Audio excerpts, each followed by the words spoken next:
ये इस्तेक़बालिया तकरीब है। अल्लाह पाक ने अपने फज़ल करम से और आप सभी लोगों की मेहनत शाक़ा की बदौलत मुझे कामयाबी से हमकिनार किया। हालात बहुत सख्त थे और जिनसे हमारा मुकाबला था उन्होंने ये तय कर लिया था कि अभी नहीं तो कभी नहीं। और इस इलेक्शन में कामयाबी के लिए उन्होंने हर हरबा इस्तेमाल किया। गुंडागर्दी, दादागिरी के साथ बोगस वोट की तैयारी, 30,000 बोगस वोट डालने की तैयारी थी। अब अल्लाह ही बेहतर जानता है कि कितनी वोट डाली, लेकिन हर पोलिंग बूथ में जाने के बाद हमें यह खबर मिलती थी 50 औरतें मर्द खड़े रहते थे जो ये कहते थे कि हमारी वोट बोगस डाली जा चुकी।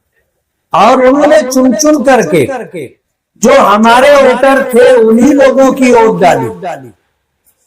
पिछली मर्तबा हमने इलेक्शन जीता था 38,000 वोटों की लीड से। इस मर्तबा उन्होंने ये लीड खत्म करके जीतने के लिए रुपये पैसे की रेल फेल कर दी।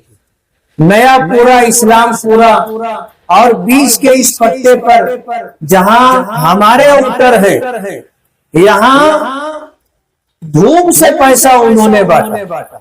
मैं उनको एक मशवरा देना चाहता हूँ कि आपने बांटने वालों को पैसा तो दे दिया था, लेकिन आप थोड़ी सी जानकारी भी ले लो। जिनको आपने पैसा दिया था उन्होंने फार्म हाउस खरीदा है, उन्होंने प्लाट खरीदे, उन्होंने लोगों का कर्जा चुकाया है।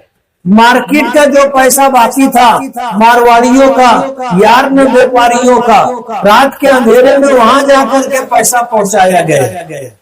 अब जाहिर बात है उनका ये टारगेट था कि हमने 3 लाख वोटरों को पैसा दिया है।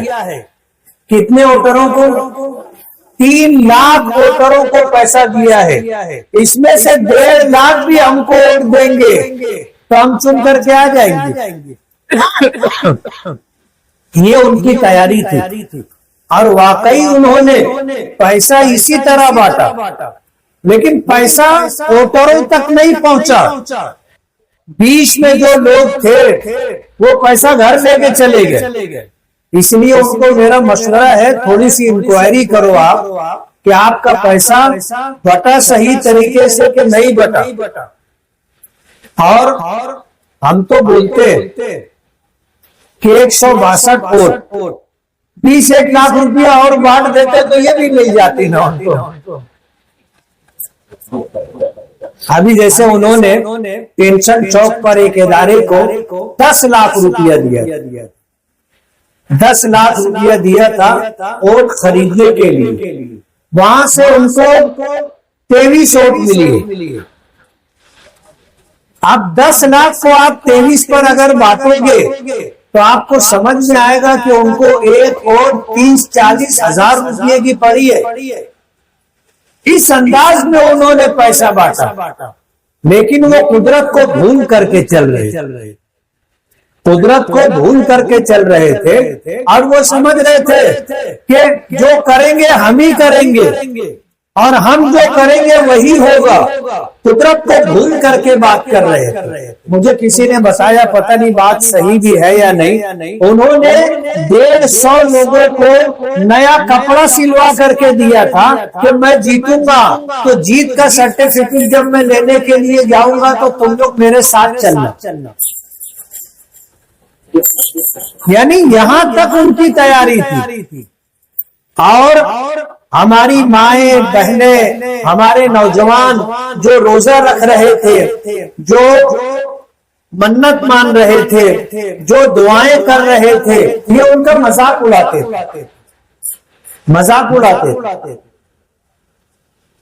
जाहिर बात है अगर कुदरत का मजाक उड़ाया जाएगा और शरीयत के वो अहकामात जो हमारी शरीयत की रीढ़ की हड्डी की हैसियत रखते हैं, अगर उसको तुम इस तरह मजाक का मौजू बनाओगे तो कुदरत तो तुमको सबक देगी ना। कहते हैं ना कि किस्मत की खूबी देखिए, टूटी कहाँ कमन, दो चार हाथ जब के लबे बांध रह गए। छत पे चढ़ना था, रस्सी का फंदा डाला और रस्सी पकड़ के चल रहे थे। छत पर पहुंचने के लिए बस एक दो हाथ रह गया था, रस्सी टूट गई। कुदरत को भूल करके गुरूर और तकब्बुर, आप उनकी तकरीरें सुनो, एक एक घंटा बोलते थे ना, एक एक घंटा, और कितने गुरूर और तकब्बुर के साथ। कुदरत ने ऐसा झटका दिया, 5 साल नींद नहीं आएगी, 5 साल नींद नहीं आएगी। मालूम पड़ा घर जा करके गले लग लग करके घर के सब लोग रो रहे थे। थोड़ा सा अल्लाह की तरफ रुजू कर लेना था। हम तो जाहिर बात है बेदस्त पाते, दरमियान में हफ्ता भर तो मेरी बीमारी में निकल गया। जब मुझे अटैक आया और मैं हॉस्पिटल में एडमिट हुआ तो इन्होंने जश्न मनाया और ये चाहते थे कि मैं मर जाऊं, इलेक्शन एक तरफा हो जाए।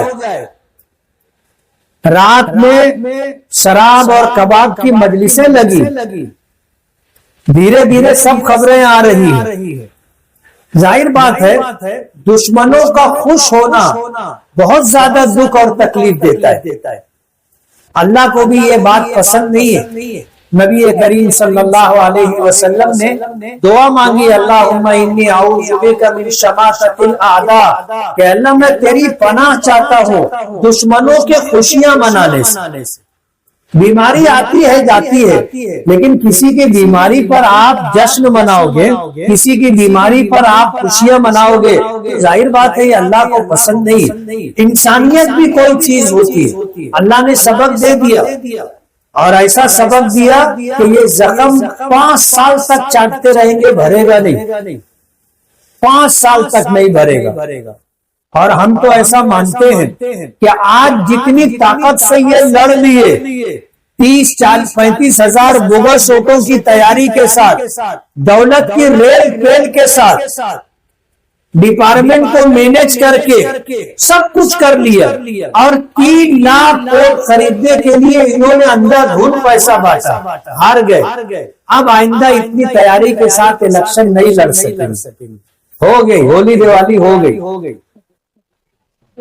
मैं अपने कारपोरेटरों में बबलू कुरैशी है, अमानतुल्लाह पीर मोहम्मद है, आरिफ सिलोटी है, और इसी तरह शहर भर में जितने हमारे कारपोरेटर हैं, और इसी तरह हमारे रुफका अलहाज यूसुफ इलियास साहब हैं, सूफी अनीस कादरी साहब हैं, शफीक राना साहब हैं, ईदी अमीन है, और बहुत सारे सैकड़ों लोग हैं।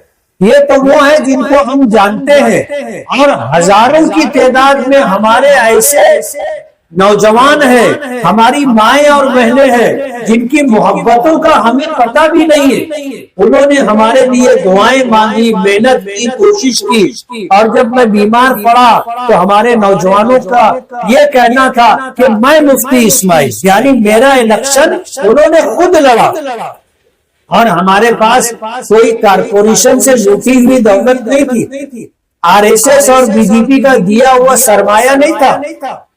हम तो बस सबक के दर्जे में जो था कर रहे थे। इनका इलेक्शन लड़ने के लिए नागपुर से टीम आई थी, दिल्ली से टीम आई थी, और कहते हैं ना कि बिल्ली थैले से बाहर आ जाती है। ये बोलने लगे हम तो ब्लू प्रिंट पर इलेक्शन लड़ रहे, और इन्होंने ऐसा प्रोग्राम बनाया था कि इनका एक वर्कर बस 25 वोट डलवा दे, जो उसको टारगेट दिया गया था कि ये 10 घर, इतना वोट उसको गिराना है, फिर उसके बाद घर जाके बैठ जाना। ऐसी तैयारी थी। जैसे बीजेपी इलेक्शन लड़ती है, उनकी टीम आई थी और उसी तैयारी के साथ इलेक्शन लड़ रहे थे। लेकिन बहरहाल फैसला कहाँ होता है? आसमानों पर होता है, जमीन पर नहीं।